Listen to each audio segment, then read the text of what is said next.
الرحمن الرحیم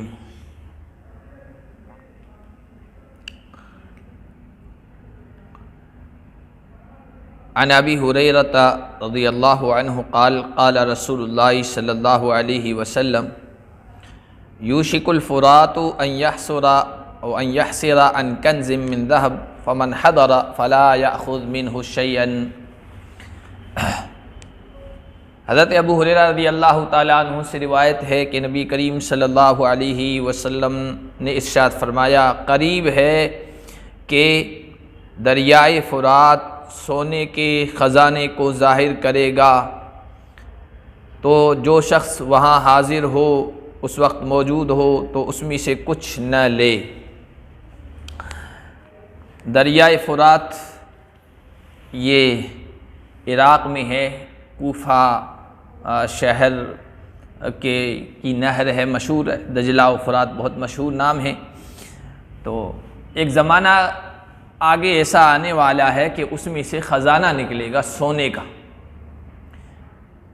یہاں اللہ کے نبی نے فرمایا کہ فرات ظاہر کرے گا۔ اب ظاہر کس طرح کرے گا؟ ممکن ہے کہ دریائے فرات کا پانی خشک ہو جائے، اور پانی خشک ہو جائے گا تو اندر سے وہ خزانہ جو چھپا ہوا ہے سونے کا وہ ظاہر ہو جائے گا۔ یا پھر یہ بھی ممکن ہے کہ دریا یہ اپنا رخ بدل دے گا۔ ندی نالے جو ہوتے ہیں نا، وہ رخ بدلتے رہتے، تو یہ دریا اپنا رخ بدل دے گا۔ جب رخ بدلے گا تو کہیں سونے کا خزانہ ہوگا، کنز ہوگا، کسی ریت کے تودے کے نیچے یا کسی پہاڑ میں۔ تو جب اس در رخ کرے گا، وہاں پانی جب اس تودے کو کاٹے گا، ریت کو ہٹائے گا یا وہاں گڑھا ہو جائے گا، تو اندر سے وہ خزانہ ظاہر ہو جائے گا۔ اس وقت آپ دیکھیں دریائے فرات کے سلسلے میں آپ تحقیق کریں تو پتہ چلے گا کہ یہ ترکی کی جانب سے آتا ہے، اس کا بہاؤ ادھر سے، اور ترکی اپنی سائیڈ والے حصے میں ڈیم بنا رہا ہے۔ پانی کو روکنے کے لیے ڈیم بنایا جاتا ہے۔ ممکن ہے کہ آئندہ یہ بھی شکل ہو کہ ڈیم جو ہے وہ پانی کو روک لے گا اور پانی خشک ہو جائے گا، دریا وہ خشک ہو جائے گا، اندر سے خزانہ ظاہر ہو جائے گا۔ تو حضور صلی اللہ علیہ وسلم نے فرمایا یہ سونے کا خزانہ ظاہر ہوگا۔ بہت سارے حضرات نے کہا کہ یہ سونے کے خزانے سے پٹرول مراد ہے، کیونکہ اس وقت آپ دیکھیں دنیائی معیشت میں ایک تو سونا ہے، گولڈ ہے حقیقی سنہرا، اور پٹرول کو بھی الذهب الاسود کہتے ہیں، بلیک گولڈ پٹرول کو کہتے ہیں۔ تو بعض حضرات نے کہا یا سونے سے مراد حقیقی سونا نہیں ہے بلکہ پٹرول ہے، لیکن اس کی کوئی دلیل نہیں کہ پٹرول یہاں مراد ہے، اس لیے کہ حضور صلی اللہ علیہ وسلم نے یہاں کنز من ذہب کہا ہے۔ ذہب ایک معدن ہے، ایک جوہر ہے، جیسے سونا ہے، چاندی ہے، پیتل ہے، تانبا ہے، ان کو معادن کہتے ہیں، یہ کانیں ہوتی ہے ان کی۔ تو یہ ایک معدن ہے، ایک جوہر ہے، اور پٹرول جوہر اور معدن نہیں ہے۔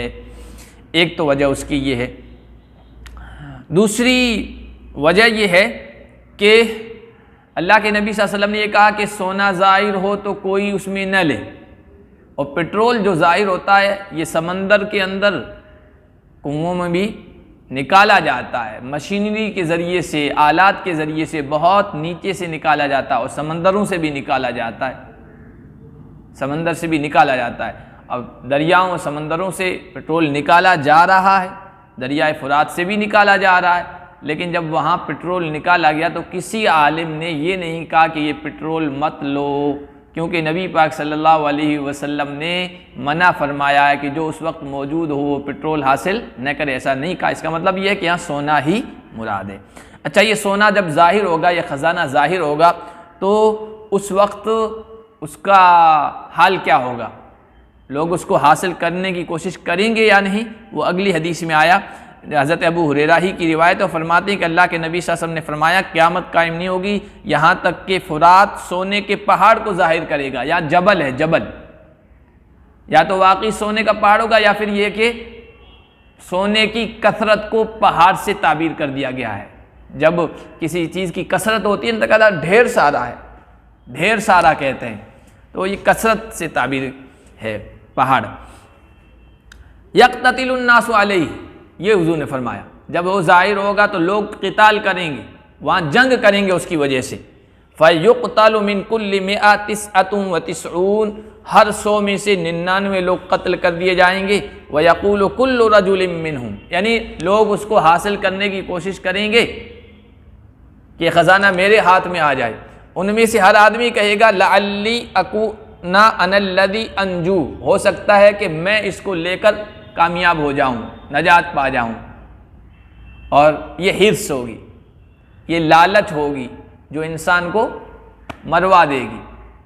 یعنی بڑی تعداد میں لوگ اس کو حاصل کرنے کی کوشش کریں گے اور ہر آدمی یہی توقع کر رہا ہوگا، یہی امید کر رہا ہوگا چاہے لڑائی کے ذریعے سے کیوں نہ حاصل کر لیں لیکن حاصل ہونا چاہیے. اور ہو سکتا ہے کہ مجھے ہی حاصل ہو جائے لیکن حاصل نہیں ہوگا. 99 لوگ مار دیے جائیں گے اور ایک آدمی جو ہوگا ہو سکتا ہے وہ اس خزانے کو حاصل کرنے میں کامیابی حاصل کرے.